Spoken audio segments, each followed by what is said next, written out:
Would you join me in pledge allegiance? I pledge allegiance to the flag of the United States of America and to the republic for which it stands, one nation, under God, indivisible, with liberty and justice for all. Mayor. Here. Benfield. Here. Brooks. Here. Brighton. Griswold. Here. Gould. Here. Hart. Here. Moran. Here. Nogala. Here. Weigel. And Eustace. We have quorum. We got donuts. You got camels? Okay, you want to lead us in the song? Yeah. I'll lead. I can sing it. Thank you. Now Now let him hear me, okay. First, we have the executive committee minutes from September 1st. Second. Move to second. Any additions or corrections? Hearing none, all in favor? Aye. Opposed? We have executive session minutes from September 1st again, I guess. Moved. Second. All in favor? One was regular. Oh, one was regular. All right, One was executive regular. session. Yeah. Okay. Do we all approve it? All Yes. Okay. Executive committee, minutes from September 8th. Move. Second. All in favor? Aye. Opposed? Motion carried. Okay, under old business, we have the Will County Emergency Telephone System, ESTB board. Before Nick says anything, this has been one of these things that's kind of, we've been hoping to get this board reorganized, but in the interim, we have to keep it functioning. Almost all these appointments are running off, so we have to keep some people in place so they can function. So even though I think Nick, the executive's office submitted a lot of names, I think the executive's going to just request that some names go forward while we're still trying to get this reorganized. So Nick, I'll give you that. Thank you. Good morning, everyone.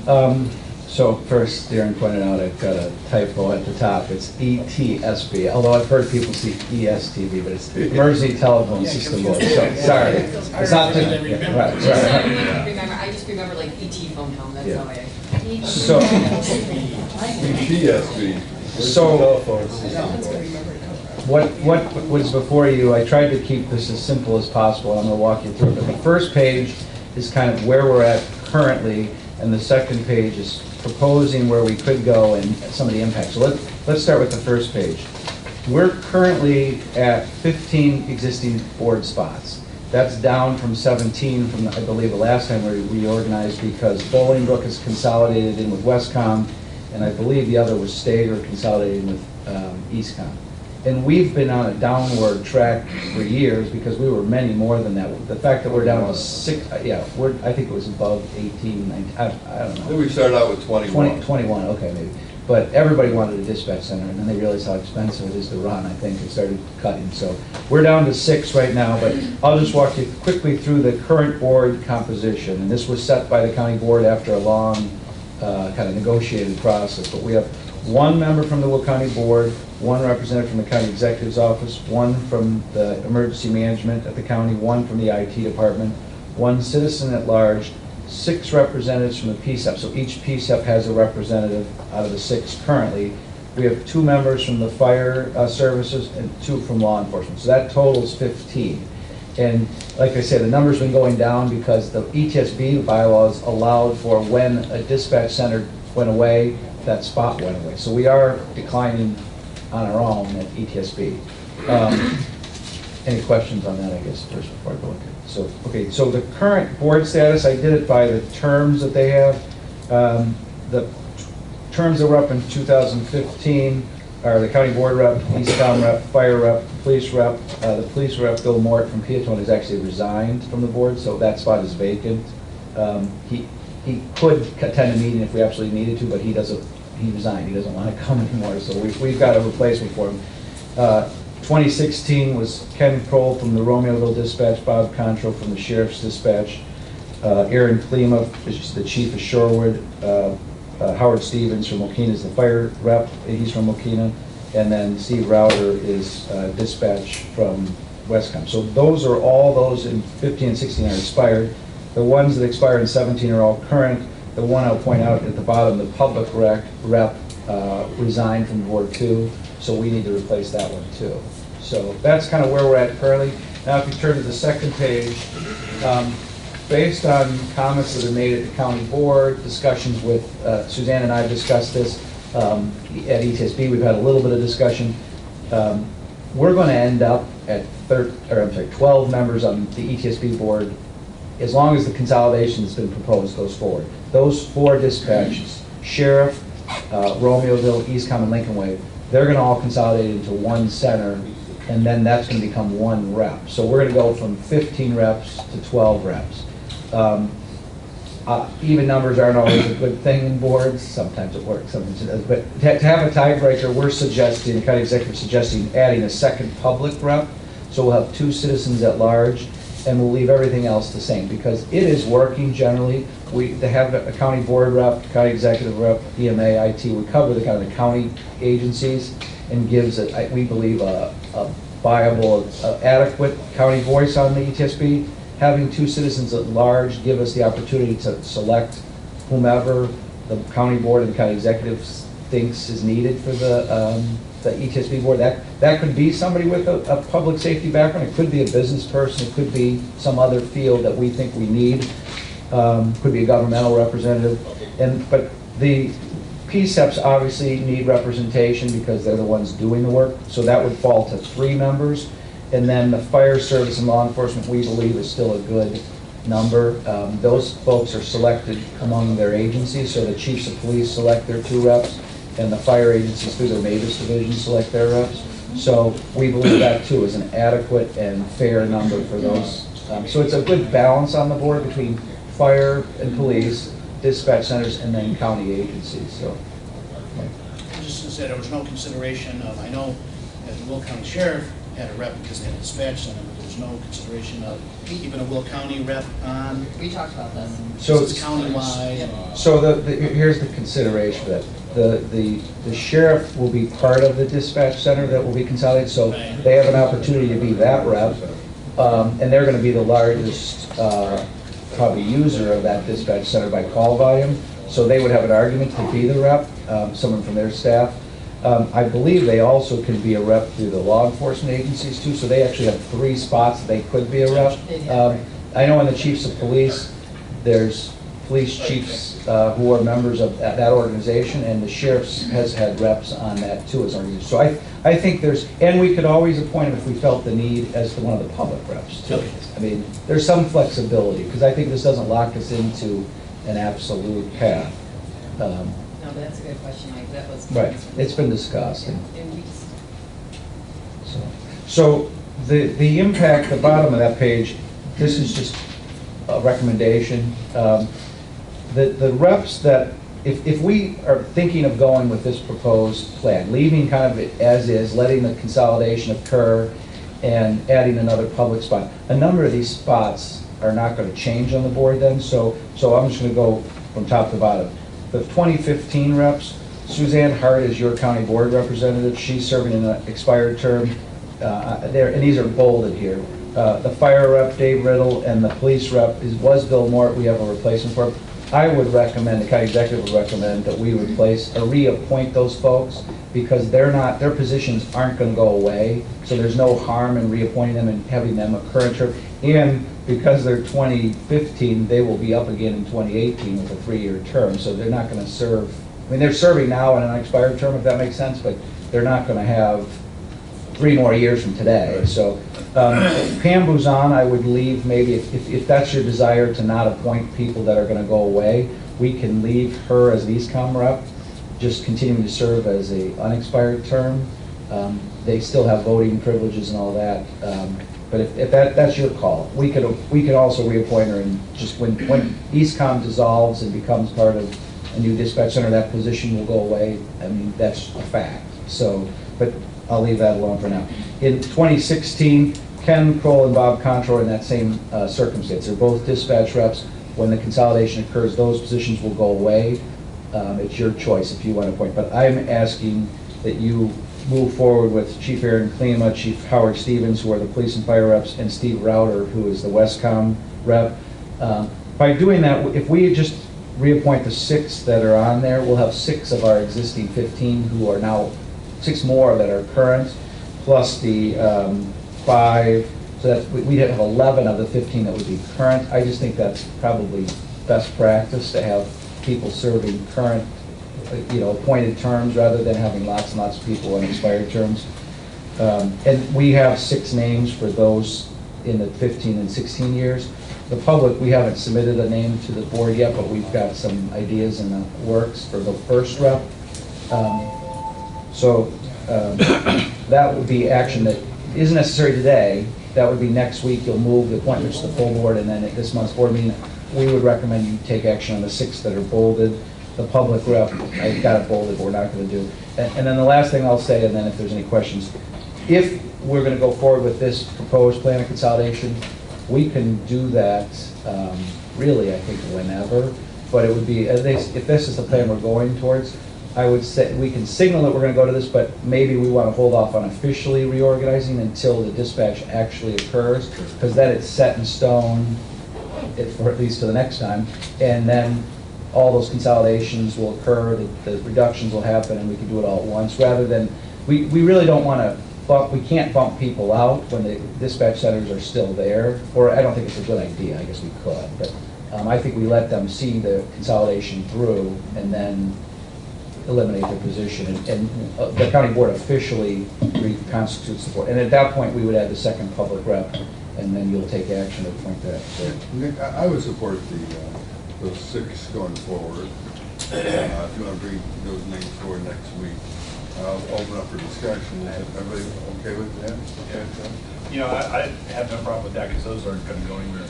I mean, we have an opportunity here, and you all have been attending these meetings. My question is, is the reduction to 13 enough? I mean, or would it be more efficient to have it down to maybe 11 where you're Yeah, taking this the is couple actually, of this plan, and Nick and I have been talking about it, Chuck, and thank you for asking. This is a good formula. This is definitely a good formula that would, oh, sorry. You could probably do, Oh, like sorry. Nick mentioned, you could probably do 12, but just maybe. You want, yeah, we definitely don't want to do that. That could be ugly. No. And not only that, I'd like to see another person from the general public on it, or somebody we think we need maybe certain expertise, who may be out of the kind of the traditional role of emergency management folks. If I Someone with some technology. maybe maybe somebody with more technology. So I actually think the number is probably about as solid about as much we're going to get. I think that's where it's going to stay for a lot of years. I mean, the only thing I was thinking is rather than go up to 13 from this 12 originally, go down to 11, which I know, I don't disagree about the citizen at large, which allows us to have. There's sheriff really no and way those for guys. me to cut out, With like the this is PSAPs, already. having 3 PSAPs, do you think that's an important? Yeah. Well, I think If I could respond, I'm asking. I fortunately didn't have to be directly involved in the last reorganization, but it involved a lot of big meetings with all the police and fire agencies and other interested parties coming together. I think where we're at was a good compromise at that time. And I think to kind of just dovetail on what Suzanne was saying, we've got a fair representation of all the people who are stakeholders in this. And there sometimes is a tug of how many county reps versus police and fire reps, but I think we're at a good balance by not one side is overweighted than the other, and those public reps can be kind of the tipping of being a kind of an independent voice maybe, or because at the end of the day we want good. When you call 911, the service to work, and so I think we're getting a good balance. Not people who are just going to benefit from the decision, but it's looking at the fiscal side, the technical side, and I think if you start peeling away people, then if you say, hypothetically, you say, well, we're going to get one less police rep, well, then the fire guys are going to have over, 2 of them and one. Balance is So then important, too. it's been negotiated, I think, leave it alone, so. Okay, thank you. So I appreciate it. good question. I think I heard my question answered, but the bottom page when it says 2 reps, I was wondering why 2 public reps. I think Don Gould kind of asked the question. The pool you're looking for, in-person, fully public reps, someone with some knowledge, emergency, but why 2 after the public rep? We have one now, and I don't know if that was put in to balance, or I'm not sure the logic, or maybe it may have just been to include the public. I think that our logic is, it gives you a second voice, so if you, I mean, we can pick, there's no restriction on who that public rep is. The previous rep who just resigned was a retired state police telecommunicator, which we thought was a good experience to have. A different, and because they're not directly tied in with our dispatch centers, but it's not limited to that. It could be an emergency management expert, it could be a technology expert, it could be a business person who But just. you want two more people with Which, those. it's two total. Two total, right, So, two total. Well, one more. One more and But two total two with those total. expertise. So you have, so you'd have, like, I mean, like the second page shows, one county board, one executive, one EMA, one IT. So those are all county folks, two public people, two police, two fire, and then the 3 dispatch. So Okay. it's an even Yeah, pie. okay, And I believe the structure prior to the current one, I think there was 2. There was 2 citizens at large on the previous board organization. And then when this was reorganized, one of them went off. State law requires a couple of those. One? At least one. The one thing, and I've consistently told, Suzanne and I have talked about this too, the revised state law that drove the consolidation said what your minimum was, and I don't have all that on the tip of my tongue, but one of the things it did say was you don't need a county board rep, and I've consistently told our colleagues at the ETSB that I believe this board is gonna want a rep on the board. So stop saying that, because We we're, have 2 at the Board of Health. right. And it's important to make that connection between county government and ETSB, just like the Board of Health, because they're connected, but they're somewhat autonomous, and it's just nice to have that bridge back and forth. It helps around decision making. Right. Judy? Suzanne? Somebody shut up. I just wanted to ask a question. So when we look at citizens at large, how do we look? Do we like advertise something? Do we know somebody in the community has a great expertise in something? How does that happen? No, I think we just kind of, no, go ahead, Nick. I think We the executive do- office can do it anyways. You know. Well, there's always room for additional outreach, but we have, one of the improvements we've made over the last 10 years maybe is all our appointments are online, so anybody who's interested can see who our boards and commissions are. They can nominate somebody else, they can nominate themselves. So we don't get a lot of folks that way, because a lot of these boards and commissions, we have to go out and find people, particularly in the rural areas, the drainage districts and things. Sometimes that's either hard to find or somebody recommends someone. But we, in this case, it's a little more specialized. We could do some formal public outreach, but there's been some names suggested to us already as people with a public safety background or governmental background that, so, but it's an open process, anybody can, there's certain positions, I'm trying to think of one off the top of my head right now, that, well, Planning and Zoning Commission and not ETSB, but we get people who want to do that, and so we'll take their names and hold on to their names. When there's a vacancy, we'll consider them, so. And board members can recommend folks if you have ideas for folks. Well, I think it makes sense to look for people who have that expertise in that area, because this is an important thing. It's not just somebody who has nothing but would like to get involved. No, I think that's good. I was just wondering how you did that. Suzanne? No, that is a very good idea, because we have talked about this for so long. You also need to find someone that wants to sit on this board, because it becomes kind of grueling at some time. But I know looking at, and we talked about this before last winter, because I looked at the different surrounding large Collier counties, of like what they were doing, and I did find it interesting. There was a few of the counties, and this is what he was saying about the governmental, that had someone from the governmental league that actually represents all of the municipalities, that would be able to go back and to go and communicate what is going on, which I think, especially what we've been going through this summer, I think that's very important to have all hands with the different mayors and municipalities. But then I know you had as well said that you had someone that had with the technology in the background. So we could, with the two, we have now that opportunity to have We both should put out folks. one thing though, that the dispatch centers are represented, and those are municipalities. I mean, amongst others, I mean, so they do, There's a handful. so they do get representation, municipalities do. And by the way, I don't think the government will need negative to I just want, I mean, No, and Nick regardless, pointed that out too. they do have representations through the dispatch center representation. That's correct. So, just so people understand that, I just. Yeah. Just another form of communication.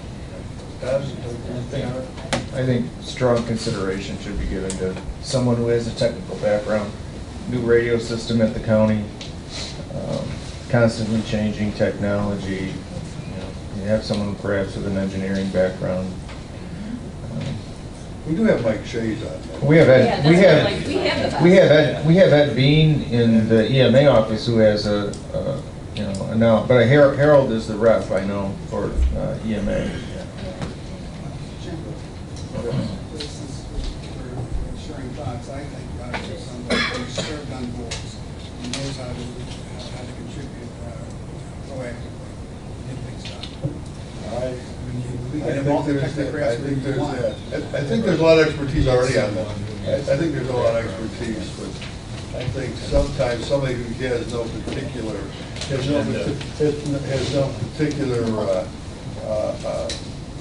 not necessarily from the law enforcement side, they're not necessarily from the fire side or the emergency side, somebody who can kind of look at it. There's some checks and balances. A checks and balances person, I should say, yes. I think Bruce volunteered himself. Well, for he- the board. He's been there already. Okay. He's been there. That's what it sounds like. He's been there already. He's got the expertise already. Okay, Nick, why don't we do this?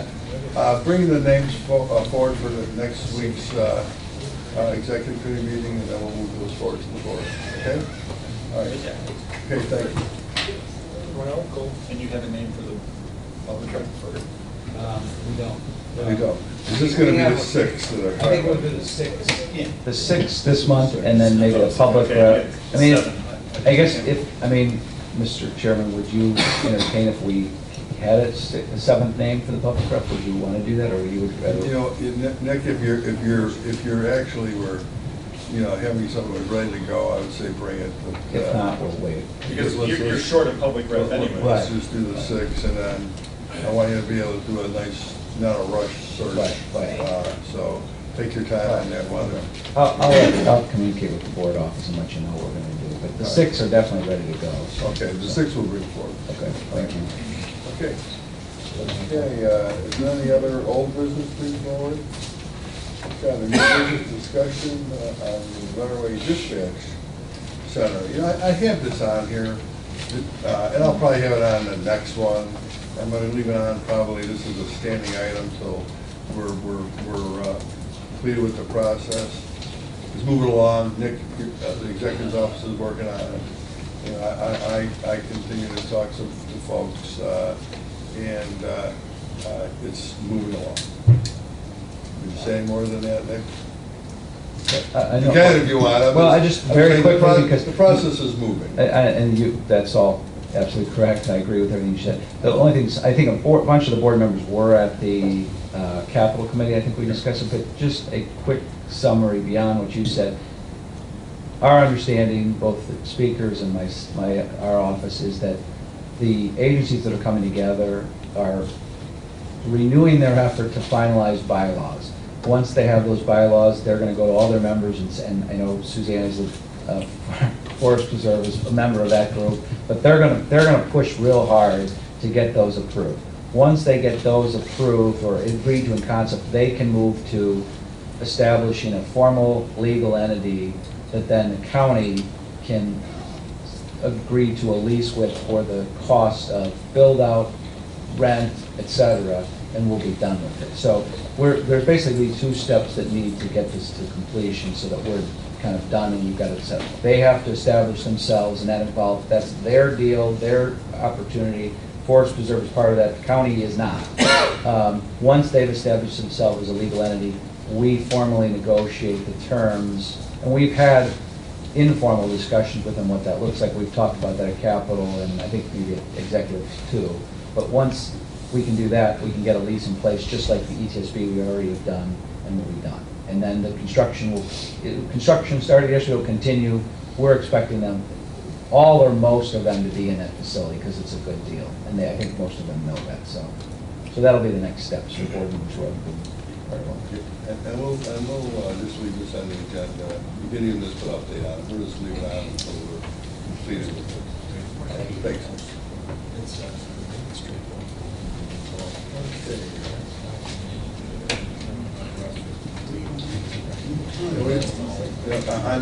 We're going to have some a couple additional items to place on the agenda today. One would be the contract with CDM Smith for the consulting service for freight mobility study. So, and then we also will have replacement hires for the supervisor assessments office. So I'll entertain a motion to place those on the agenda. Second. All in favor? Aye. Opposed? You know, the only thing I'll mention about the supervisor assessment hires, remember we already approved them for posting. So we're aware of this, so just in case anybody didn't recall me. So the new process I think is working. If you really want to have a discussion, you just don't. Or if you don't want to hire, you don't do the postings. So I just kind of want to make that kind of, I want to pick the bait down. Okay. Then I'll entertain a motion to committee assignments as amended. Okay, what would you like to So do? we're going to delete the OPEB investment policy since we talked about it, we'll talk about it next month. We're just Okay. assigning it for next month, that Just month. leave the sign. Yeah. We have it separate. Just the sign. So, okay. And I do have a question about executive. Yes. Can I ask that question? Sure. I have a question about executive. Number one, adopted annual 1,000-hour standard for IMRF. Okay, Where did that come from? well, I think it came from the whole idea of this whole idea of maybe pension reform, the passing of legislation that kind of addresses, kind of hours you're putting in. Let me say this. This county adopted a 600-hour standard. Right. I might also add, this affects no one that's currently Correct. working. No, This is things going forward. So let's talk about pension reform. Should people working 12 hours a week get the benefit of a pension? Because now let me tell you what happens. They accumulate the time. They don't make any money. Then they become full-time for 5 years. And now their pension is based on that full-time, even though they were a very part-time person originally. This is what I think the public objects. It's really called spiking your pension. This is the problem in public pensions. Most units of government use 1,000 hours, which means you have to work 20 hours a week, basically. And most people would consider that a regular part-time position. Should we, and by the way, and there's a certain liability that goes along with this to the taxpayers. Because and I don't know how many we have. We may not have any, or for all I know. I mean, I just don't know. So do we want to have a standard that says you will at least work like a regular part-time job of 20 hours or more to be eligible for this benefit? So that's the discussion. My understanding is that you can go to 1,000 hours, but you can't go back to 6. So once it's done, it's done. So the question is do you want to give pensions to people that work 10 hours a week? Well, no, I know, but I'm asking this in general. Should be the policy of this board to provide pensions for people who are basically going to work 10 hours a week, and they can spike it for a very short period of time, and basically then collect a full-time pension. Is that fair to the full-time workers? Is that fair to the taxpayers? I thought they passed legislation so they could do that.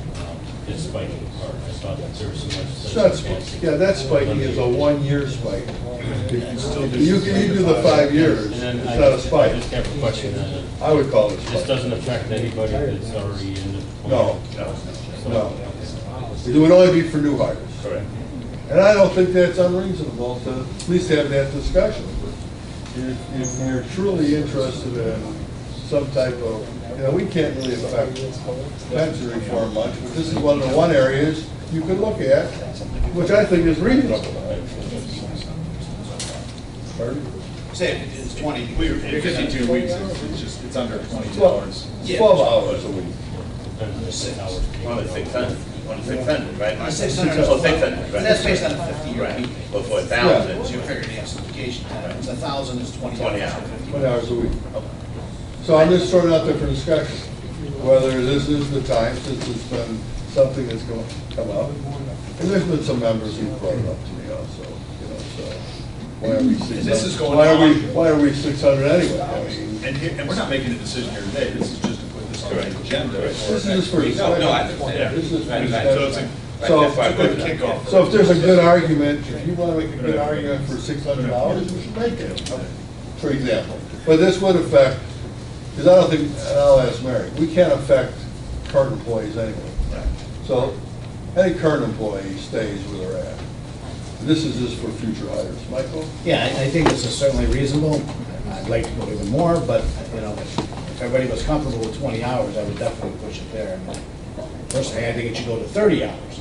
Because I don't see how we should be paying pensions to part-time people in 20 hours at a time. However, it's certainly better than 12 hours. Yes. Okay. So, so I'd say discussion, I can leave it on for the executive, we can push over to the executive committee, well, it's going over to the executive committee for assignment, at which time we will have all the information. Melissa, you can work with, and Bruce, you can get all the stuff, you can buy RF, Mary, if there's anything you need to make us aware of. HR, all that, absolutely. Tidwell, can Bruce Tidwell? It was. Okay, it's be something that absolutely Bruce Tidwell will have to be part of. Whatever, just get the information and let us know what's involved, and people can bring it forward, and people can make a decision. Yeah, but I'm discussion on it then, when we have the information. And Right. A motion to move committee assignment request. Second. As amended for, okay. You got a motion second, all in favor? Opposed, motion carries. I think there is going to be a need for an executive session today for labor negotiations, is that correct? I gotta get, is there anything else, any comments by the public? I'll do that now before we go on executive session. Any comments by committee members before we go into executive session? Jen, regarding judicial, Yes. there was no action.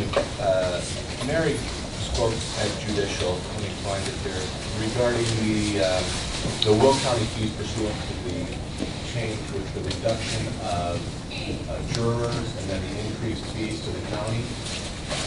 Bill Mock was scheduled to come before us today. I guess the Supreme Court ruled that unconstitutional, Mary, correct?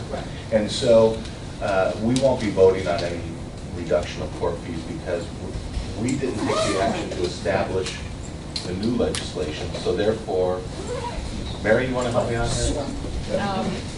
So, Give it to the executive. No action required. So the county board has passed a resolution, I believe in 1998, establishing compensation to the juries at $10 a day plus mileage. When the state legislation was passed, we did not feel it was necessary for you to pass a new ordinance because the state statute required you pay $50 a day to the jurors. So when they found that legislation unconstitutional, the previous ordinance that you had in place is still effective. So as it stands now, based on your ordinance, jurors are paid $10 a day plus mileage. The $50 a day went away. So if we change anything, we'd have to do. We have to know, yeah, to know. At that point, you'd have to do an ordinance. And, you know, as long as we're up here now, if I read, one of your Mary, so I see the same-day registration was off, Now it's on. now it's back on? It is. Okay, Yeah. so, So yes, the district court imposed an injunction, and they did not rule on the merits of the complaint. They just found that the plaintiff in the case would likely prevail. So they imposed an injunction taking same-day registration off. Lisa Madigan appealed it to the federal appellate court, and they imposed a stay on the injunction. So stay tuned. yeah. Well, it'll give them some time to, Maybe. argue it out, yeah. I'm quite frankly hoping they do nothing that gets too confusing, I think, for the voters and for the people trying to put the elections on. Certainly for the clerks of the, Sleep off. okay. Right. Okay, is there any other comments? No? Okay, then I'll entertain a Motion to motion. go into executive session for collective bargaining. Okay, motion second, take the roll, please. Mayor? Yes. Benfield? Yes. Brooks? Yes. Frisolo? Yes. Carter? Moran? Yes. O'Gallon? Weigel? Lucas? Yes.